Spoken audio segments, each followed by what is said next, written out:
Hello everybody, I'm Raphael Perry and it's time for some more Bloodsword. I'm going to pick up where we left off. We hadn't read this section but I'd turned to it. At least I don't think I'd read it. And as it's a non-combat section, and because all of the heroes have gained a massive increase in their capabilities, including Brother Kern, whose healing rolls are now beautiful, I'm going to make a 10-point healing roll. Yes, I know, the biggest one I've made in the entire series so far. Because spends 10 points, gets 40 points back. Well, we'll give those 10 points to himself back to him. Then with 30, we'll go 9 point... No, wait. 6... 7 points each.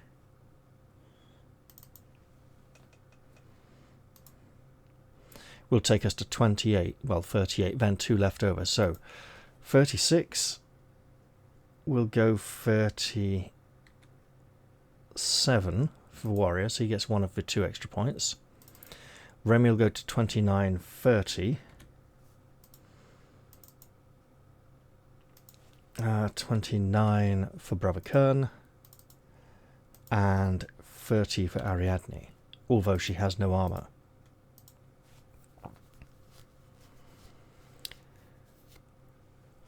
So last time we'd helped a man who'd been trapped here by the Magi for centuries to break his curse, and he rewarded us with his dying breath, with his last vestiges of magic.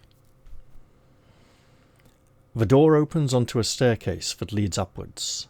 It is long and winding, and as you near the top, windows appear on either side. They look out onto the night sky of Spyte. You cannot help but notice that the stars of the five Magi are in conjunction. Fear grips your soul as you realize midnight is less than an hour away. Feverishly you drive yourself onwards.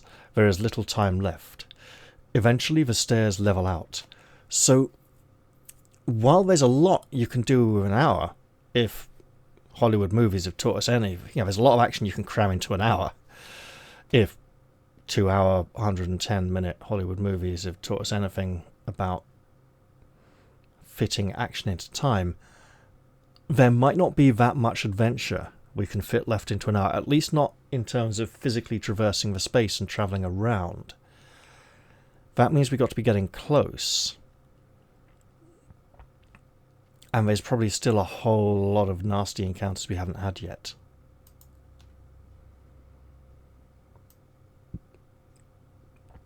You step out into a huge circular chamber fashioned from large blocks of dressed stone.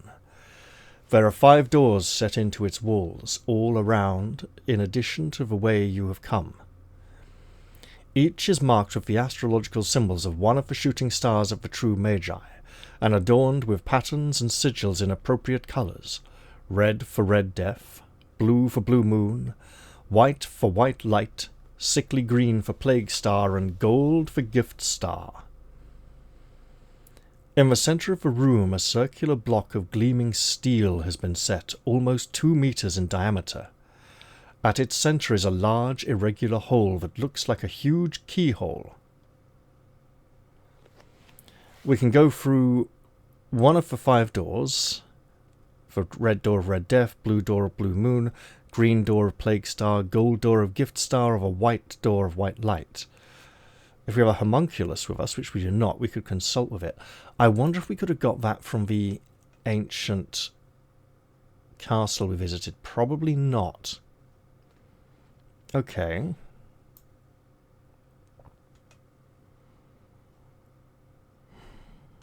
So, red death is damage, it's death, it's pain, it hurts, it kills. Blue moon is illusion and trickery. Plague star is diseases. Gift star is... it's potluck, right? White light seems to be the most honest. It's direct, decisive action.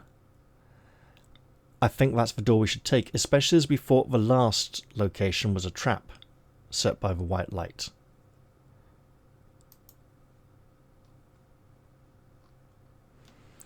If you have a short rod of white steel, we do not. Otherwise, the handle of the door turns easily and you step through. So we needed the rod to... Oh, do we need to do these 5 doors in a specific order? Oh, well. Or the rod of white steel means we've already been in here. Either way, the door reveals a large chamber of white stone with a corridor off it at the far end. A lever of white steel lies in the wall beside this portal. That's probably the rod of white steel. However, it is the strange being at the centre of the room which draws your attention. It is man-shaped, but difficult to make out. Its body is black, flecked with white dots, as if it were a window fashioned in the shape of a man, but opened out onto the limitless night sky before you. But this window moves. It seems to absorb the light from your torches, even your very thoughts, and confuses your brain when you look at it closely.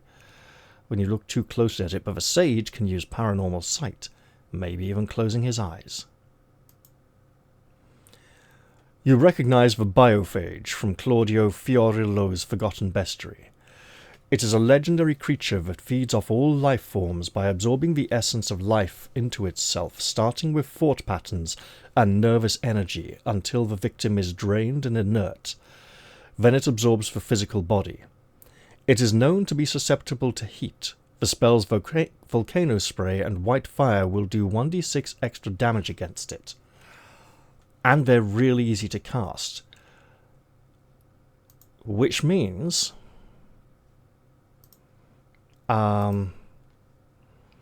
Volcano Spray 1d6 blasting, White Fire 2d6 plus 2. So if we go for White Fire, that's basically a sword thrust that we will successfully cast every other round. Also, the Eye of the Tiger spell is gone from a previous fight. Okay. In that case, Ariadne should definitely prepare 2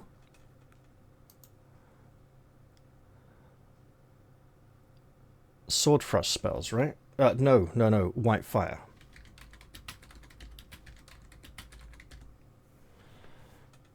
There we go. Wait, is there something better we can do? Some kind of mind-protecting spell? I think not. Oh, well. This is getting nasty. I don't think I've ever prepared 2 of the same spell before. I usually prepare each spell differently and, You face a shadow so deep and lightless that it seems like a rent in reality looking through into the void. Ooh, the biophage. Armor gives no protection. High psychic ability. High armor rating. The biophage absorbs energy from you. At the start of each round, every combatant must roll psychic ability or less on 2d6 to resist its effects. Damn. If you fail, you lose 1 from fighting prowess or psychic ability of an enchanter for the duration of this combat only. If you use a spell of White Fire or Volcano Spray against it, we will probably be told that it does extra damage. We can probably take this one down pretty quickly. I'll go sort out a map with a relatively white floor. We'll see how we do. Alright, here's the biophage. And I just realised something quite nasty.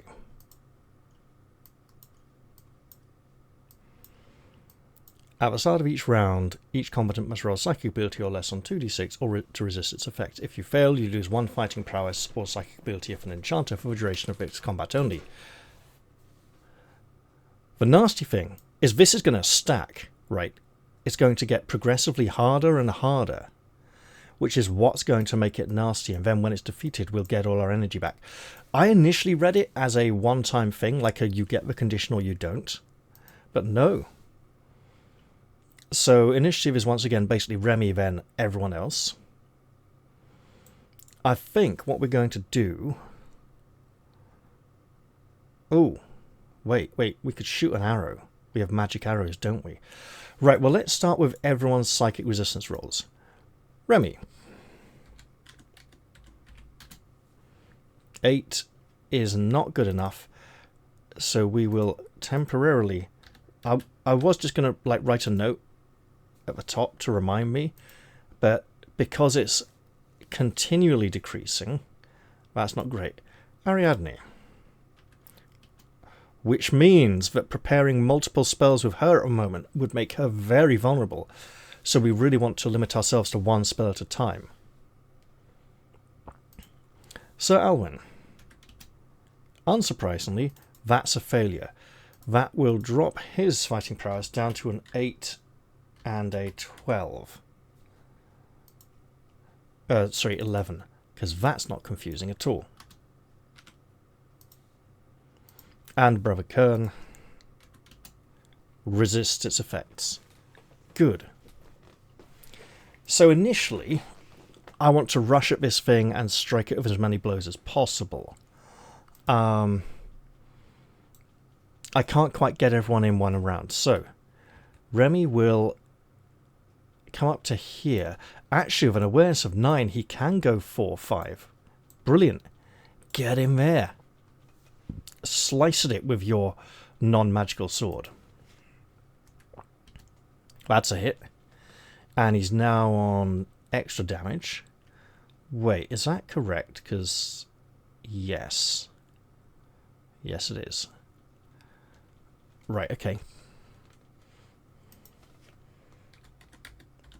Because we have our extra damage blessing now. 7 points. It does have a spongy physical damage absorption of kinds, so it's only taking 3 points after armor. However... Oh yeah, and it's his turn. Right, everyone else goes. So it will try to attack Remy, but also it's going to have more targets. So Alwyn will be striding up here to attack it. Now, technically,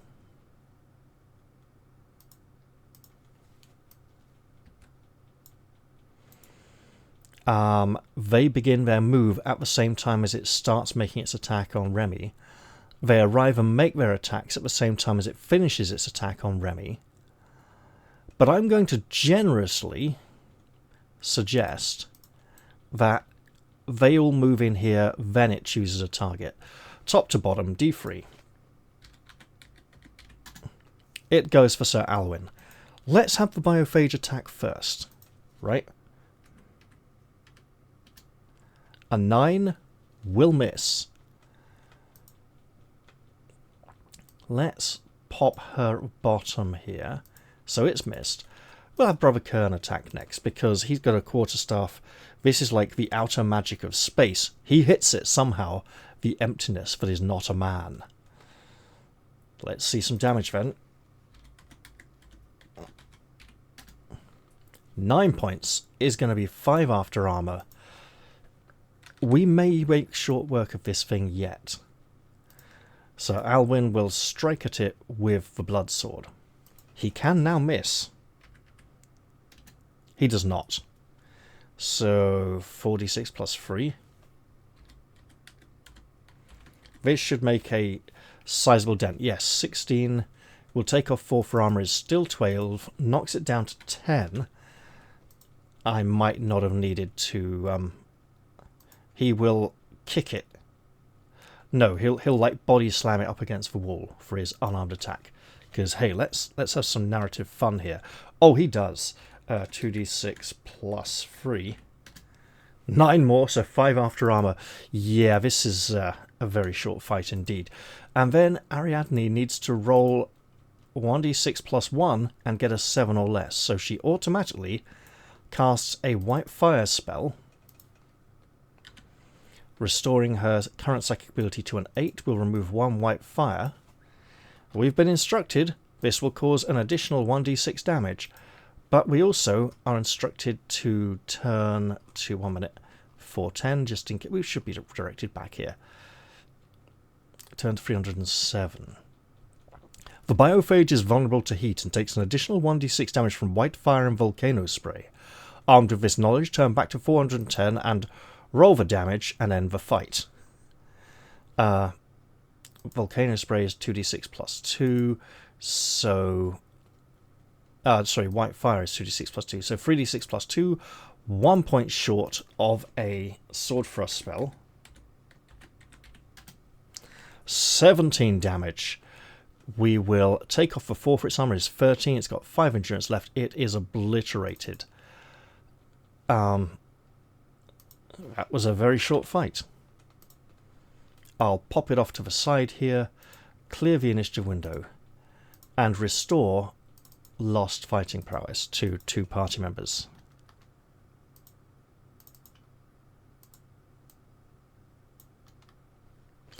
And technically that was a non-combat section, so I could have healed, but we were in the middle of a fight. I'm not going to heal in non-combat sections that are in the middle of combats, because that feels like abuse.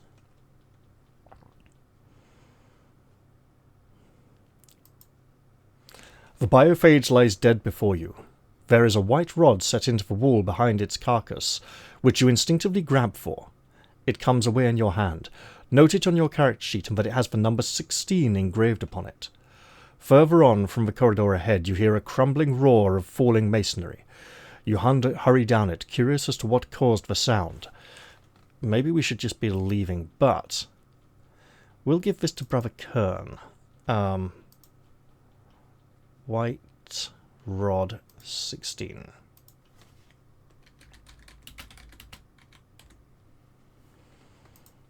I suspect we're going to get 5 trials, 1 for each of the doors, and then combine 5 items to make a sort of key to open the steel plate. The corridor opens out onto a deep chasm spanned by a thin stone bridge. A cold blast of air, fetid and damp, wafts up from the crevasse. The sound you heard is of crumbling stone. The bridge is breaking apart.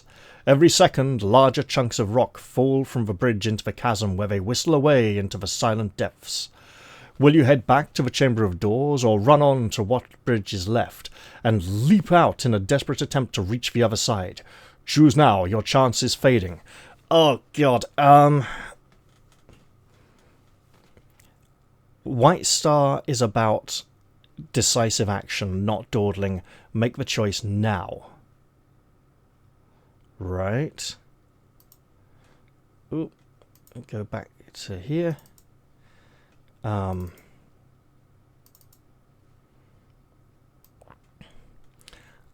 My gut's telling me we really should go back to the main chamber, but maybe we can actually kill White Star while we are here. The 5 Magi are not... Oh! Okay, White Light. I'll try book 4.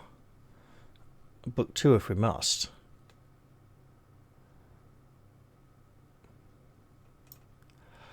One of the spirits of the Magi, the White Light, is knowledge and consciousness, absolute and positive action which brings about permanent change. Well, if we die, we die. You sprint forward and jump as hard and as far as you can. Your feet leave the edge of the bridge just as it crumbles into the Stygian blackness below. The other side of the chasm rushes towards you. You strike it with bone-crushing force, and it is all you can do to cling on. After a few moments, you heave yourself out onto the far lip of the chasm. You have made it. Ahead of you, a corridor widens into a chamber. You head towards it. And what may we find? The chamber's far wall is a huge archway, around which an ornate frieze has been carved. Beyond the arch is a bluish haze. Is that the blue star of trickery? Bearing in mind that White Light is about truth and knowledge. Well, knowledge, not so much truth. Beyond the arch is a bluish haze. The carvings are of many things, heads, geometric patterns, and other seemingly meaningless symbols. The frieze directly above the arch seems to depict some type of game akin to chess, except that there are only 9 squares. Oh, noughts and crosses! There is nothing else of interest here, and no way out, other than to step into the blue haze. Therefore into the blue haze we go. Oh, and of course, for the chamber with the not entirely white floor, the theme tune for that was, of course, The White Room by Jimi Hendrix and the Byrds. You know.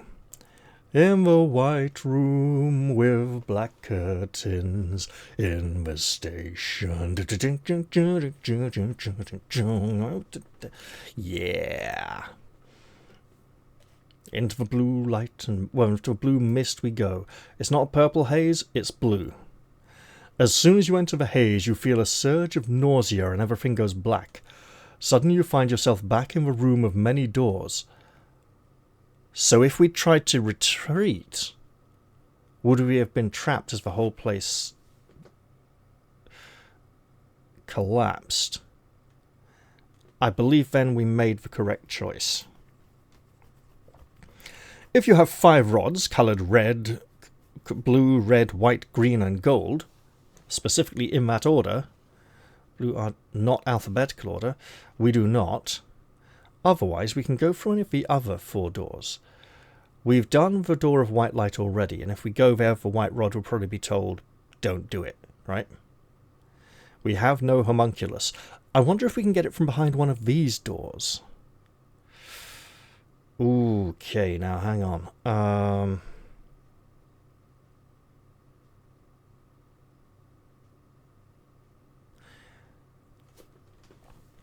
Let's make a 10, 11, 4, 15, 6 makes that 21, and 5, 26.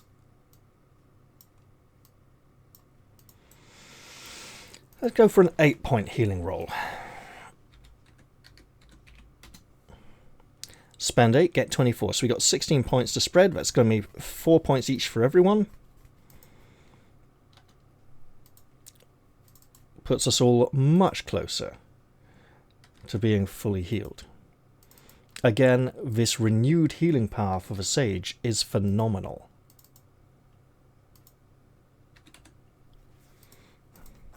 Now that we are very close to full health, Red Death is going to be the one about damage, right?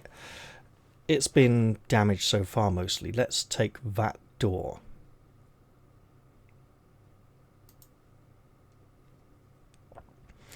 If you have a piece of rod that is red, we do not. Otherwise, you open the door and step through.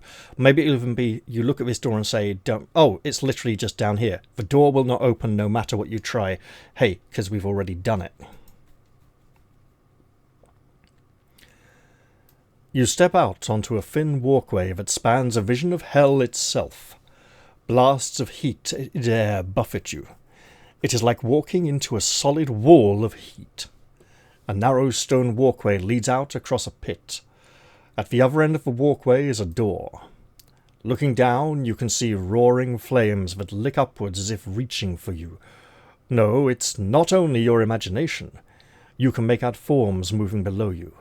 Demons gaze ravenously among the flames, and furnace-bright salamanders, winged and sprouting fire from their nostrils, flap upwards. Then, to your horror, you notice men and women dressed in smouldering rags, staggering about in terror, or lying huddled amid the fires of hell. The flames do not consume them, but from their screams it's clear they feel the heat's searing touch. The demons and winged serpents writhe in unholy delight as they torture their victims. You shudder in revulsion and hurry on to the other side, desperate to escape this monstrous inferno, this vision of what the 5 Magi might bring about on Earth, if they succeed in their goal. You close the door behind you, shutting out the terrible heat and the screams. Breathing a sigh of relief in the cool air, you turn to see where you have arrived. You're in a long hall. Shields emblazoned with simple designs hang upon the walls. Facing you are 100 or more warriors armed with shield and axe and suits of fine chain. All are bearded and scarred by many battles. Ah, so here's the Vikings for this book. Got it.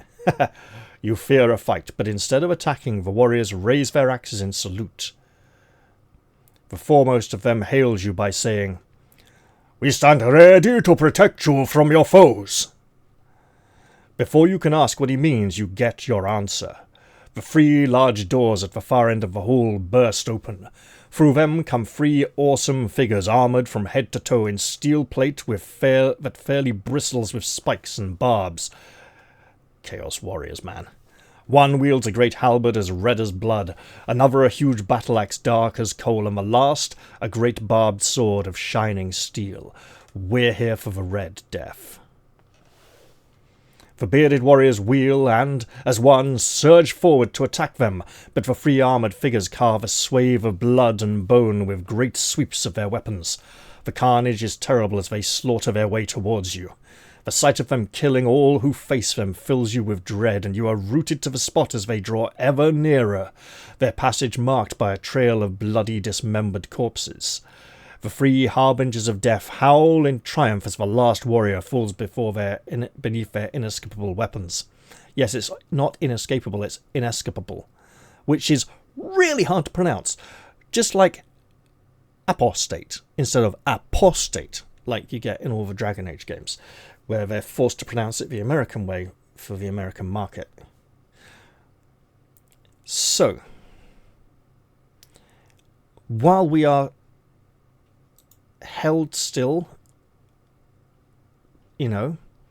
while we are standing watching the slaughter, we will make a healing roll. Let's say 4, yeah, I want to say 4 or 5.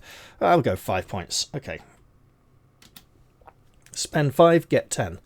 Okay, we'll give those back to Brother Kern, and then 2.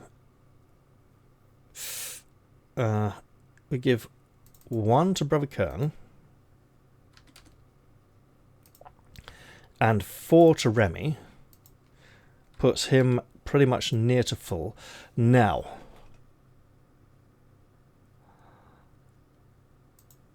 I want Ariadne to prepare night. She's got white fire already. Something tells me these things are going to have good psychic resistance.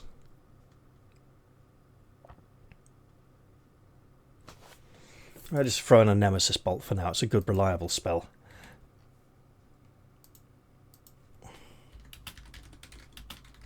We'll get rid of the white fire first on the first round. Possibly second if we're really unlucky. Okay. No, 2 spells. It will be automatic. Right. To battle we shall go. You must fight for 3 harbingers of Red Death. They don't even have different stats.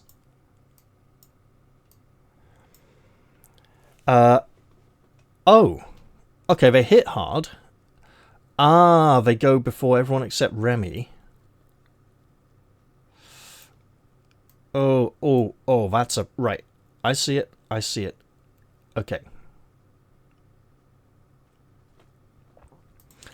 I put Remy in 3rd place. Kind of happy with that. I'll shift him into that square there. This is not so great. If we could have... Okay, we'll just wipe our way along that way. Got it. However, there's more. At the start of each round, each player rolls 1 die. On a 1 to 2, you are seized by panic and cannot do anything that round. There's no psychic resistance on that or anything. Okay, so that is serious. That's at the start of the round, not on our turn. Okay, I'll go make us up a big battle hall. I'll probably just use the same one from book 2, actually. It seems very appropriate, as the barbarians have been cut down. See you all in a bit. So here we have our 3 dreadful Chaos Warriors.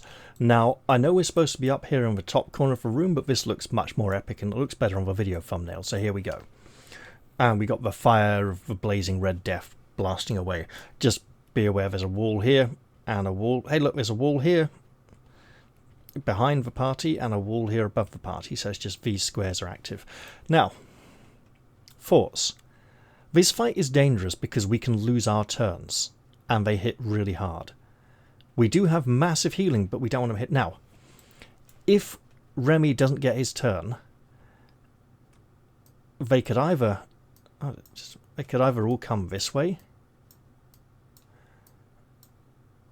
or all go up this way. And I think I may need to randomize. First off, start of a round. Here's the interesting thing.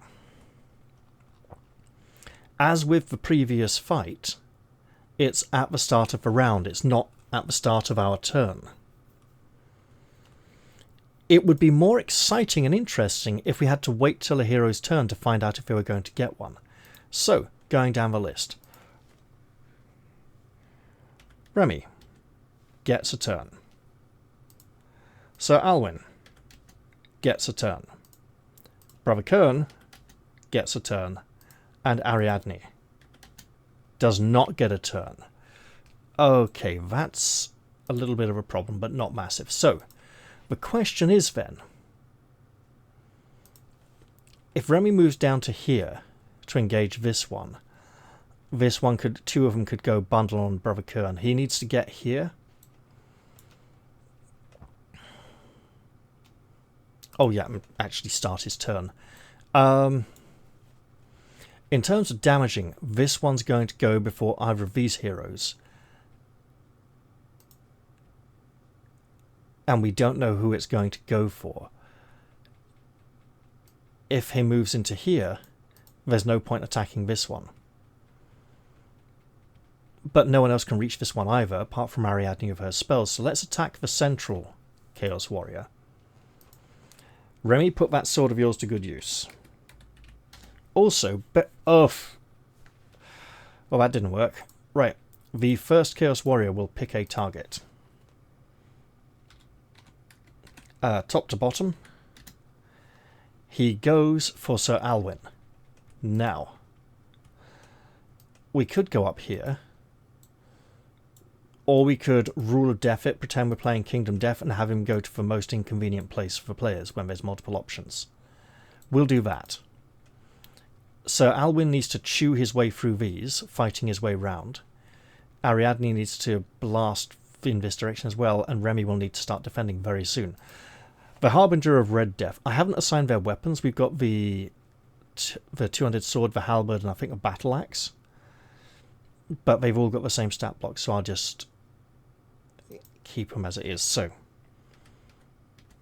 that is a hit for a massive 22 damage.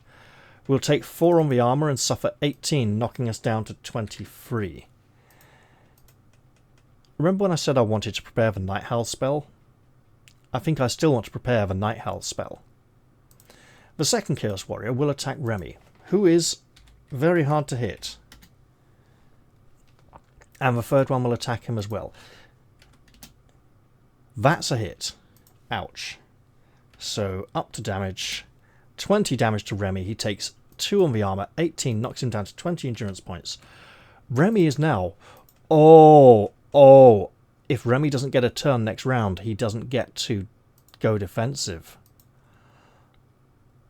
It's a real race. Right, so Alwyn will pile into this one with heavy damage. First off, we'll hit him with a blood sword. It's an automatic hit. 4d6 plus 3 is technically verging on better than 5d6. But we have a terrible dice roll and get 11. And we got 5 armor, it's 6 damage. That is rubbish. I think Brother Kern needs to... Wait, we got Sir Alwyn's second attack, which hits, so he will shoulder barge him for 14. Knock off 5 for the armor is 9. Takes him down to 20. That is good. Brother Kern will seriously consider defending in case he gets attacked next turn, because he will need to heal people afterwards. And Ariadne doesn't get a turn, but we'll take her off hold. And now we'll find out if I should have taken her off hold. Round 2. Remy gets a turn. Sir Alwyn gets a turn. Brother Kern does not get a turn. Oh, and I did say he defended, so that's really good. And Ariadne gets a turn. Perfect. Remy defends, because he's going to pretty much die if he doesn't. The first Chaos Warrior will randomize a target, top to bottom. He goes for the defending healer. Excellent. Let's get those 3 dice ready. And misses completely. 666. Excellent. The other 2 will attack Remy, who is now defending, so they need 4 dice. That's a miss. And that's also a miss. Unsurprisingly, it's very difficult to roll 8 or less on 4 dice when you're adding them all together. Wait, didn't I forgot to put Brother Kern on hold. There we go. Right. So Alwyn will kick the Chaos Knight in the bollocks.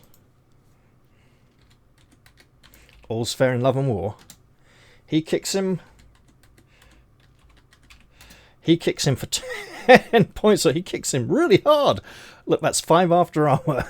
It means the blood sword might put him down, but the white fire spell could finish him off. Excellent stuff. Right, speaking of the blood sword, 4d6 plus 3 damage. Fucking hell, why does it always roll so badly on it? The game knows I'm rolling. It's being evil. So that'll be 8 damage after armor, knocking him down to 7 endurance points.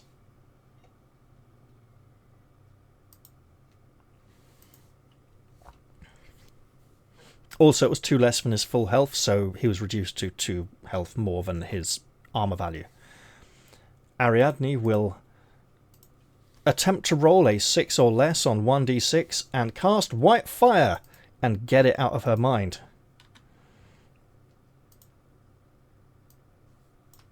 She will cast it at the Chaos Warrior with 7 endurance remaining. We are not expecting a kill here, but it would be very nice. It's 3 points after armor. Takes him down to 4 endurance, the point where Brother Kern may consider attacking. Speaking of Brother Kern, let's see who gets turns this round. Remy.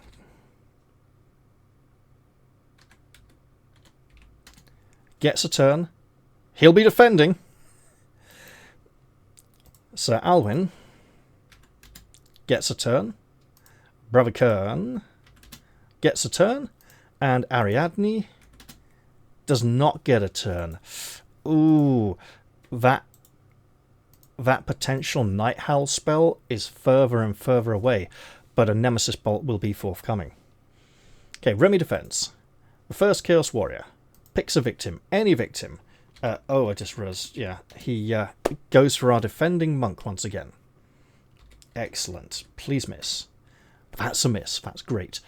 The other 2 will attempt to kill Remy. He's very hard to hit. So fingers crossed, that is a miss. And that is also a miss. Excellent. Now, Sir Alwyn has the advantage of knowing that Ariadne does not have a turn this round. Brother Kern will attack because these 2 heroes are simultaneous. And if he can finish off this Chaos Warrior, Sir Alwyn can charge straight into the second one. So, Brother Kern does land a blow. Fuck. Bang on the armor value. This is bad because we're not allowed to attack, then move, then attack. So Alwyn will strike him down with the blood sword.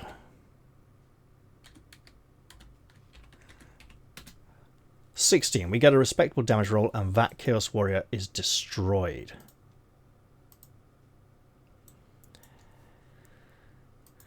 So Alwyn does not get to move. Ariadne loses her turn. We go to round 4. Does Remy get a turn? Yes. Does Sir Alwyn get a turn? Yes. Brother Kern? Yes. And Ariadne? Excellent. Everyone gets a turn. Remy defends. Remy defends. He's only got 20 endurance points left, and if both of those were to hit him for 5d6 damage each, he would not be in a good state. Speaking of which, They're both about to try and hit him for 5d6 damage each.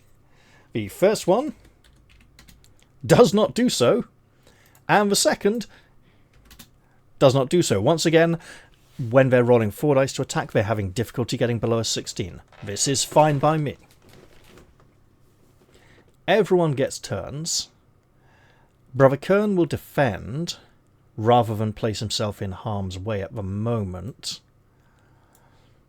And Sir Alwyn will surge into this warrior. We'll go for another shoulder barge to knock him off balance, then swipe at him with the sword. So, shoulder barge is a yes. 12 damage is 7 after armor, reduces him to 28. And then the magic sword cleaves into his midriff. Well, his heavily armored midriff for 4d6 plus 3 damage. And Brother Kern will consider, if he had one of those magic arrows that Remy's got, he might consider loosing one. Okay, 16, a little bit better. I mean, if we could get, like, the attack rolls they've been having on their 4 dice, we'd be doing, like, 19 or 20 damage of this, but 16's close.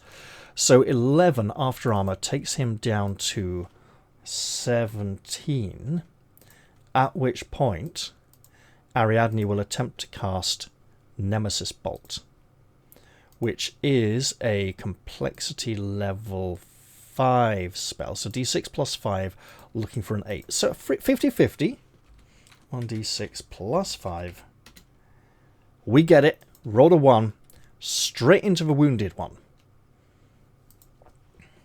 Enjoy 7 dice. And 7. 27 points of damage. Knock off 5 for the armor. 22. He is dead.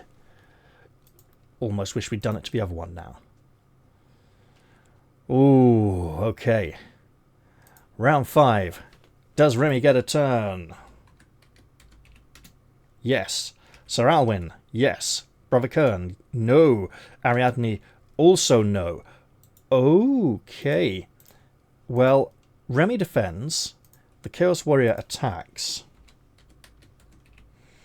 I can see why we've been given the massive healing boost with Brother Kern now, by the way. That's a 17. That's great. That misses. Sir Alwyn will stride in to fight. We'll go for another kick. Kick him in the shins or the knee or something. Yeah, kick him in the knee. Like, proper stamp on his knee. Try and really mess up his balance. 11 points. Yeah, we might as well just... No, it's only worth it with a magic weapon for the offhand. Okay. 11 is going to be 6 after armor. Takes him down to 29. And then we'll go for his upper body, head and arms and whatever we can reach with the magic sword. Look, it's a magic sword. It's pretty good at hitting where we want to. But sometimes arms get in the way. 13 is going to be 8 after armor. Takes him down to 21 endurance. Brother Kern and Ariadne are too afraid to take their turns. And we go to round 6. Does Remy get to defend? Remy does not get a turn. Sir Alwyn gets a turn, Brother Kern gets a turn, and Ariadne gets a turn. Remy does not get to defend. The Chaos Warrior chooses a target, top to bottom, and goes for Remy, who is at least still dodging and trying to avoid death, and does so. Ooh, nice. Sir Alwyn will attempt to apply damage. We'll hit him with the blood sword. 24 will be... and should have gone with the other attack first. Okay. 24, knock off 5 will be 19. Gives him 2 endurance left. Yeah, okay. We'll grab him, like, by the head with the second attack. You know, behind the head, and then thrust him onto the sword.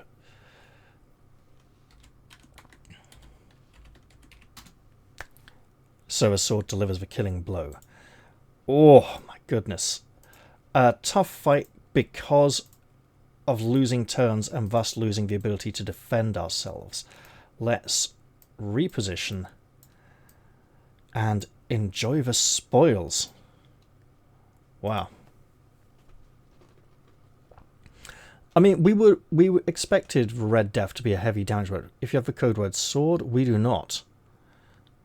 It would be very nice to have that code word, probably, but where are we? Notes. We do not have that code word. Okay, so we maybe. So that is a code word we can't get here. That's really interesting. But we have defeated the manxome foes. The last harbinger of Red Death topples to the ground with a crash. A chill runs up your spine as you notice that inside their armour there is nothing but empty air. Their weapons are too heavy for you to carry and their armour too large. The 3 doors at the far end open onto 3 stone cupboards, like upright coffins in which the harbingers resided. Who knows for how long? In one alcove you find a ruby-red rod with the number 50 inscribed upon it. Note it down on your character sheet and make sure you note the number beside it. We're going to have to do something with these numbers.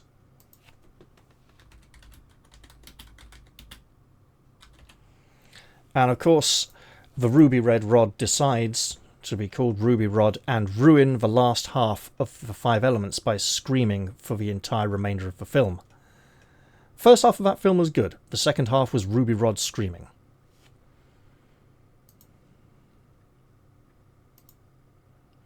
You make your way back.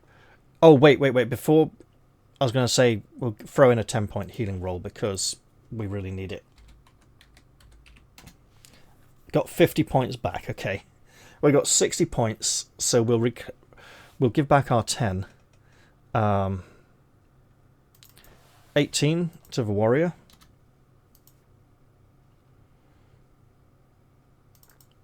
One to the enchantress makes that 19. 1 to Brother Kern makes it 18. So 18 to Remy puts him on 38 out of his 41 endurance points. And it looks like we're going to need a bridge map. As you make your way back, as you negotiate the walkway above the infernal fiery pit, 4 winged serpents with eyes like molten lava and skin of flame orange rise up to attack you. Oh joy. It says 4 winged serpents, right? Oh no, I see it. Yeah, I didn't see this one. I could only see 3 on the map. Anyone who is struck by a blow of 15 or more points and still lives must turn to section 3. They're either going to catch fire or fall off the bridge. You cannot flee. As they can fly, they are too fast for you. Well, we'll have to kill them then. These aren't so dangerous. But I'm kind of thinking episode length and the fact that my computer seems to be running a bit slow tonight, I am going to end this one here. Actually, instead of doing this one last fight. I think I've done enough. Mostly because, yeah, sod it. I said I will. I'll end this one here and pick it up next time. I hope you all enjoyed this episode, and I'll go look for some images of salamanders, not the lizards. It's interesting, actually, because the salamanders are named after salamanders. But salamanders, the original ones, aren't supposed to have wings. They're just supposed to be like fiery, lizardy serpent creatures. So yeah, cool. I'll go get some rest, do what needs to be done, and be back next time. See you all guys then. Bye for now, everyone. Stay heroic. We all need to.